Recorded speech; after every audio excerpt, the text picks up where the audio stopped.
o tom, jak hodně lidí vlastně se toho malování nebo kreslení nebo umění celkově bojí.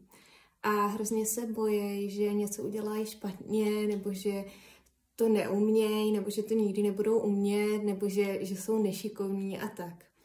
A to jakoby úplně, to je takový podmínění, který v sobě máme, zbytečně si nevěříme. A lidi se mě hrozně často ptají, jestli jsou nadaný, jestli je jejich dítě nadaný a abych já jim to potvrdila nebo nepotvrdila nebo tak.